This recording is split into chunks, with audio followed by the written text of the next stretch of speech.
할렐루야. 반갑습니다. 하나님을 믿는다는 것은 혁명을 의미합니다. 혁명은 라틴어로 리볼레티아입니다. 리볼레티아는 지구가 돈다는 의미를 가지고 있습니다. 지구가 돌듯이 전체적으로 바뀌는 것, 변화하는 것, 이것이 혁명입니다. 이처럼 하나님을 믿기 위해서는 내 안에서 혁명이 일어나야 됩니다. 발상의 혁명이 일어나야 됩니다. 의식의 혁명이 일어나야 됩니다. 생활 태도의 혁명이 일어나야 되고, 그리고 삶의 변화가 일어나야 되는 것입니다. 왜냐하면 인간은 오랫동안 세상에 깊이 뿌리 박혀 있기 때문입니다. 세상에 뿌리를 내린 인간은 세상으로부터 영향을 받고 세상의 가치대로 살아가게 되어 있습니다. 그러므로 세상은 죄로 가득함으로 죄의 영향을 가장 많이 받는다는 것입니다. 그런데 세상에서 가장 영향력이 있는 것이 무엇일까요? 그것은 바로 돈입니다. 이 돈은 우리의 의식뿐만 아니라 우리의 삶의 전반을 가장 효과적으로 통제합니다. 그런데 예수님은 돈으로 대표되는 이 세상을 이기신 분입니다. 그러므로 하나님을 믿기 위해서는 돈에 대한 가치의 혁명, 돈에 대한 의식의 혁명이 필요합니다. 가치관은 더 위대한 가치를 만났을 때 바뀌는 것입니다. 가치관은 영향력이 더 큰 가치를 만났을 때 바뀌는 것입니다.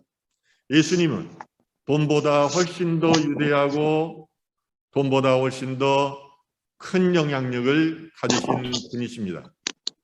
그런데 우리가 예수를 믿는다고 하면서도 돈에 대해 더 큰 가치를 두면은 우리의 신앙이 돈 때문에 영향을 받고 시험 들고 넘어지게 되는 것입니다.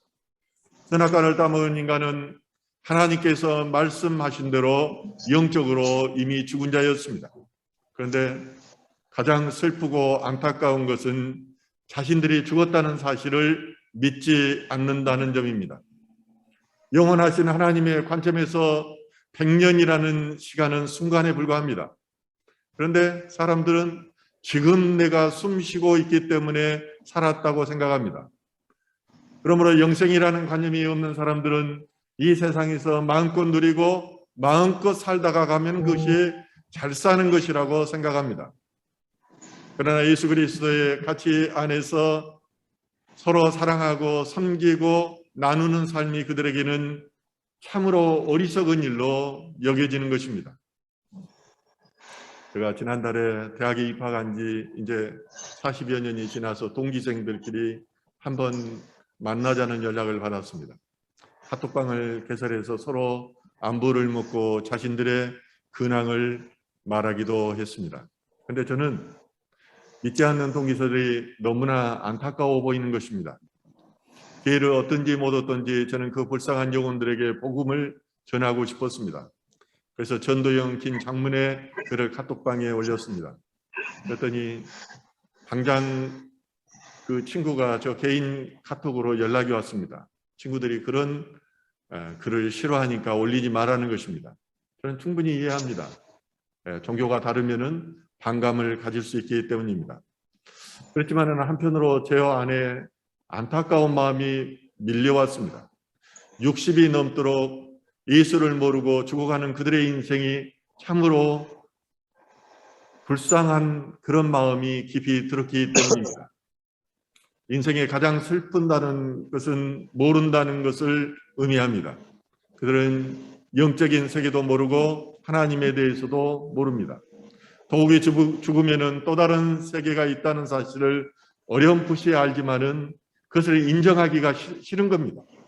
이 세상도 감당하기 있는데 내가 죽어서까지 생각하기가 싫은 것입니다. 그들에게 중요한 것은 바로 오늘이며 돈인 것입니다. 오늘 행복하고 그 행복을 충족시키기 위한 돈이 있으면 더욱 좋은 것입니다. 죄로 인해서 이미 죽은 자가 영원히 살기 위해서는 하나님으로부터 그 생명을 부여받아야 됩니다. 생명이신 하나님과의 관계가 단절됨으로 이 생명이 끊어졌는데 다시 살기 위해서는 그 하나님의 생명을 부여받아야 된다는 것입니다. 그런데 그 생명을 부여받는 방법이 예수를 믿는 것이었습니다. 자유의지에 의해서 죄를 지은 인간이 영생을 위해서는 에덴 동산에 선악과와 같이 있었던 그 생명나무 되시는 예수를 믿음으로, 그 자유의지로 그것을 믿고 그 믿음으로 예수 안에 있는 생명을 내가 공급받아야만 했습니다. 그러므로 요한복음 10장 10절은 이렇게 말합니다. 도둑이 오는 것은 도둑질하고 죽이고 멸망시키려는 것뿐이요 내가 온 것은 양으로 생명을 얻게 하고 더 풍성히 얻게 하려는 것이라. 세상으로 대변되는 마귀는 인간의 영혼을 도둑질하여서 결국은 지옥으로 데려가는 데 있습니다. 그러나 예수님은 죽었던 영혼들에게 생명을 주므로 천국으로 인도하고자 하셨습니다. 하나님 안에 있는 영혼들이 치유받고 회복받아 참 평안과 참 행복을 누리게 하고자 하셨던 것입니다. 이것이 바로 예수 안에서의 풍요로움입니다. 그런데 어둠이 깊이 뿌리내린 인간의 영성은 그 안에서 혁명이 일어나지 않고서는 예수의 생명을 얻을 수가 없습니다. 또한 예수 안에 있는 영적 풍요도 누릴 수가 없는 것입니다. 이것이 바로 저주입니다. 그러므로 예수님은 먼저 회개하라고 말씀하십니다. 그리고 마지막에는 내 살을 먹고 피를 마시라고 하셨습니다. 그래야 내가 너와 하나가 된다는 것입니다.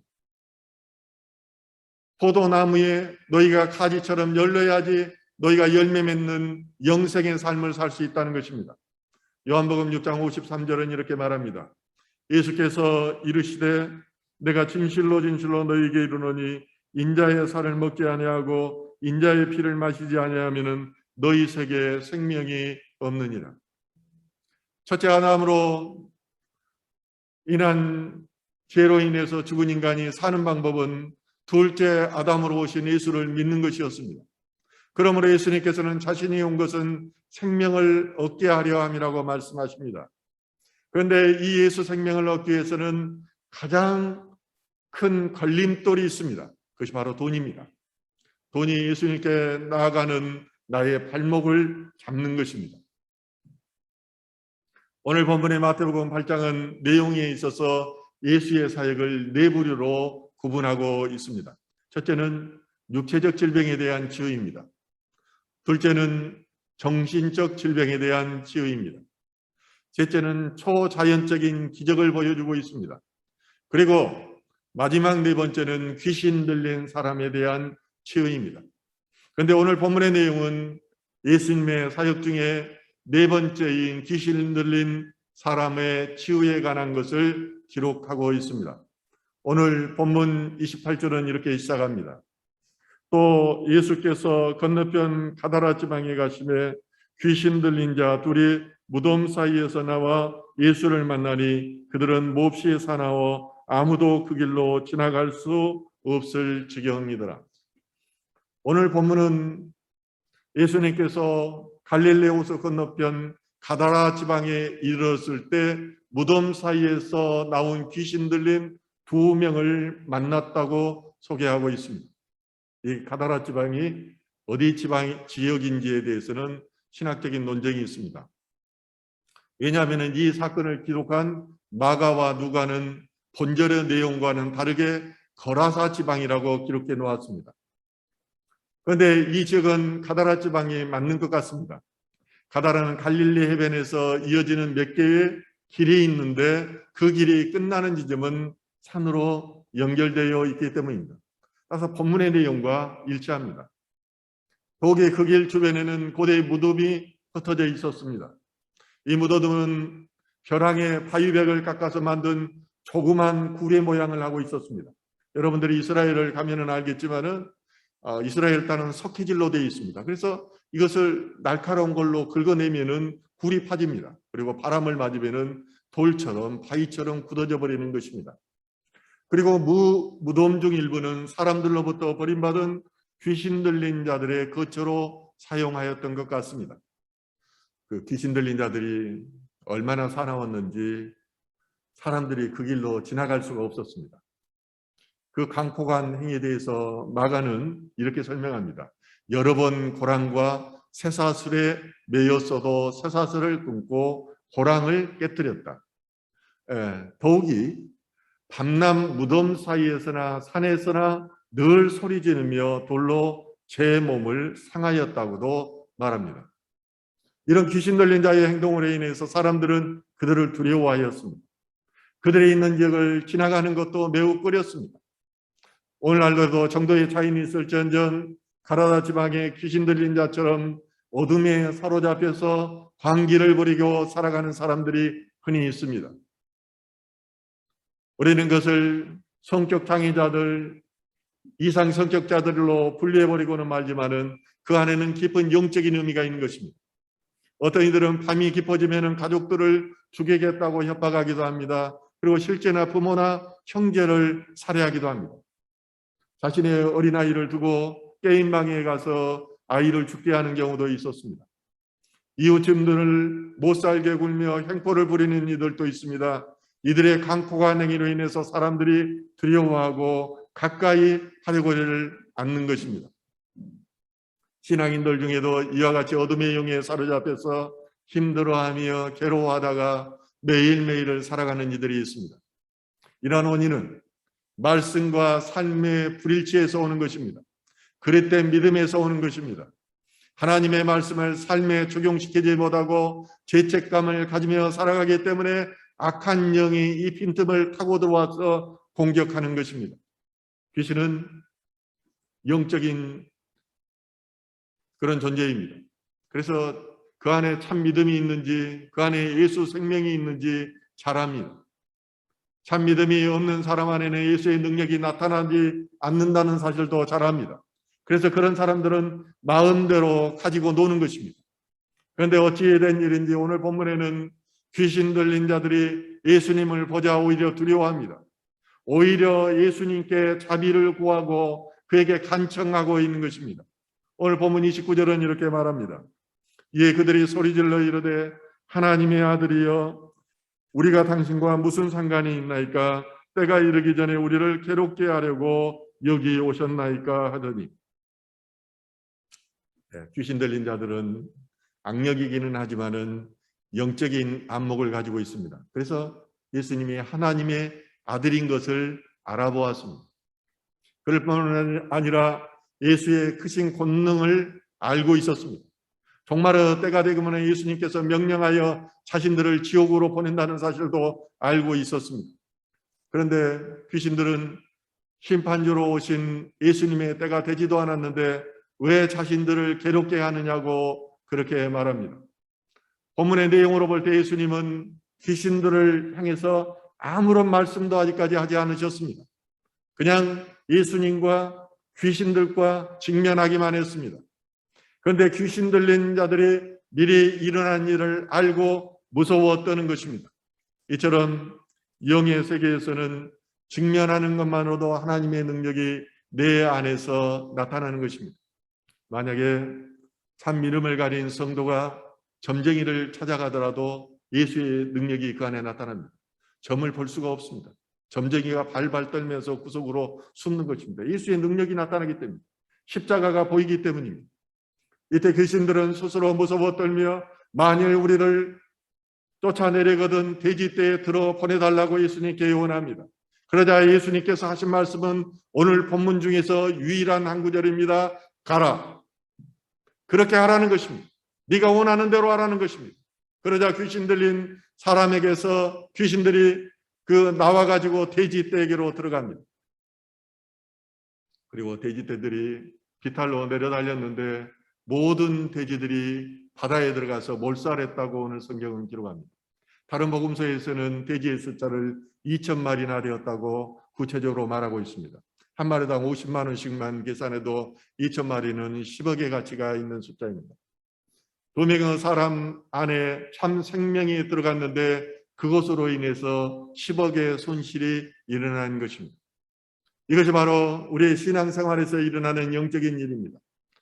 우리가 예수를 주로 인정하고 예수를 받아들이면은 예수님이 내 안에서 일하기 때문에 귀신들이 무서워서 떠는 것입니다. 그럴 뿐만 아니라 어둠의 영들이 떠나갑니다. 여러분들의 눈으로 이것을 봐야지 영적인 세계를 이해할 수 있습니다. 저의 오늘 본문 내용을 여러분들이 이것을 실제적인 삶 가운데 일어나는 일로 받아들일 수가 있는 것입니다. 그렇게 되면은 나를 심리적으로 힘들게 하고 육신이 병들게 하고 삶의 여정 가운데 계속 넘어지게 했던 귀신들이 떠나갑니다. 그리고 나서 내 안에 참 평강과 기쁨이 넘쳐나게 되는 것입니다. 그런데 여기에 또 하나의 문제가 발생합니다. 그것은 귀신 들린 두 명이 치유를 받았음에도 불구하고 예수에 대한 감사나 기쁨이 전혀 기록되어 있지 않다는 점입니다. 오늘 본문 33절과 34절은 이렇게 말하고 있습니다. 치던 자들이 달아나 시내에 들어가 이 모든 일과 귀신 들린 자의 일을 고하니 온 시내가 예수를 만나려고 나가서 보고 그 지방에서 떠나시기를 간구하더라. 첫 번째 상황이 정리되고 두 번째 상황이 이제 전개되고 있습니다. 그것은 주인공이 귀신 들린 자가 아니라 돼지를 치는 사람과 마을 주민들이라는 것입니다. 돼지를 치던 자들이 시내로 들어가 가다라 지방에서 일어난 일에 대해서 그 주민들에게 말합니다. 그러자 온 마을 주민들이 예수께 나왔습니다. 그런데 이상하게도 그들은 귀신이 쫓겨나고 하나님 나라가 임한 것에 대해서 놀라거나 찬양하지를 않습니다. 오히려 예수님을 배척하고 지방에서 떠나도록 강구하였다는 점입니다. 강구하였다는 점에 있어서 귀신 들린 자가 예수님께 간구한 것 같이 마을 주민들도 똑같은 태도를 하고 있습니다. 귀신도 마을 주민들도 세상에 속한 자였기 때문입니다. 저는 오늘 본문을 대하면서 두 가지의 생각이 듭니다. 먼저는 왜 귀신들은 사람에게서 나와서 돼지에게로 들어가겠다고 말했는가 합니다.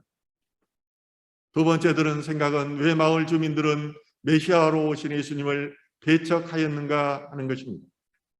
첫 번째 질문에 대한 저의 답은 이렇습니다. 보통 경건한 유대인들은 돼지를 기르지 않습니다. 그런데 마을 주민들이 돼지들을 2,000마리나 길렀다는 것은 그들이 하나님을 경외하지 않는 자였음을 의미합니다. 하나님을 경외하지 않는 자들에게 남은 것은 세상이고 세상을 대표하는 돈입니다. 귀신들은 자신을 괴롭게 하려는 예수님의 의도를 알았습니다. 따라서 귀신들은 돼지에게로 들어가 그것들을 몰살시킴으로 돈에 의해서 움직이는 그 사람들로 인해 예수를 공경에 빠뜨리고 싶어 했습니다. 예수님도 또한 그들의 의도를 간파하시고 그렇게 하도록 허락하셨습니다. 그러면 예수님께서는 왜 귀신의 불순한 의도를 아시고도 그렇게 하도록 명령하셨는가입니다. 오늘 본문 말씀을 통해서 예수님께서는 과연 우리에게 어떤 메시지를 전달하고자 하느냐는 것입니다. 성경은 결코 불필요한 내용을 담고 있지 않습니다.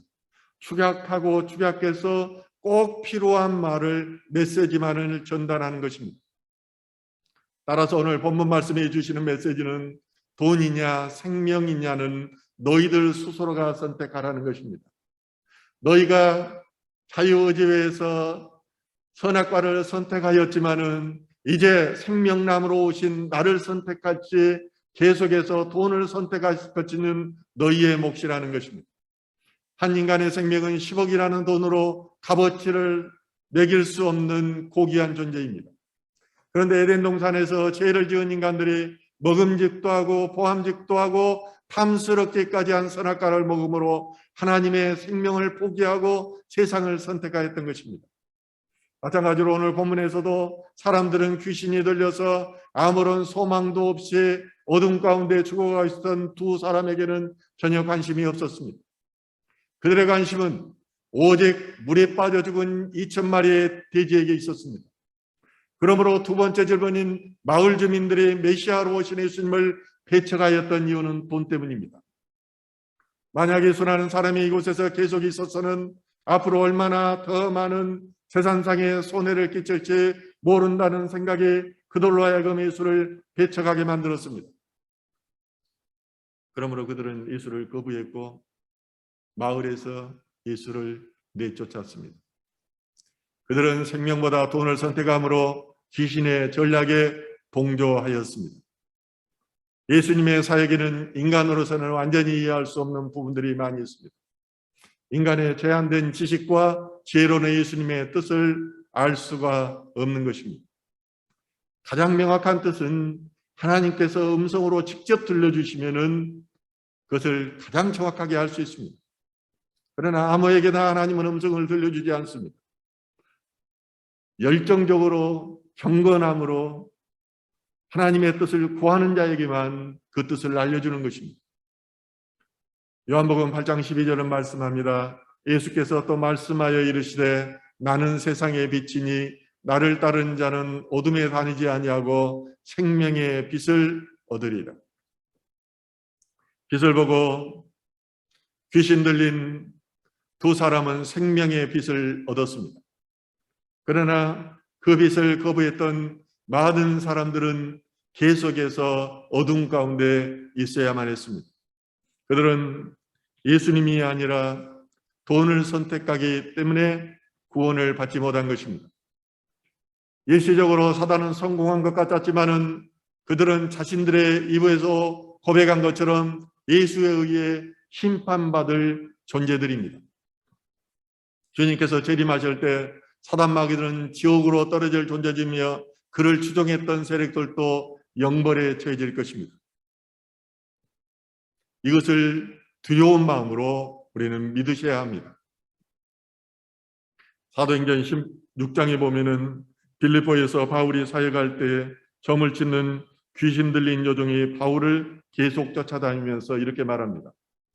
그가 바울과 우리를 따라와 소리질러 이르되 이 사람들은 지극히 높은 하나님의 종으로서 구원의 길을 너희에게 전하는 자라며.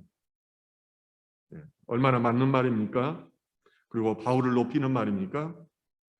보통 사람들 같았으면 이렇게 말하면 그냥 뒀을 것 같아요.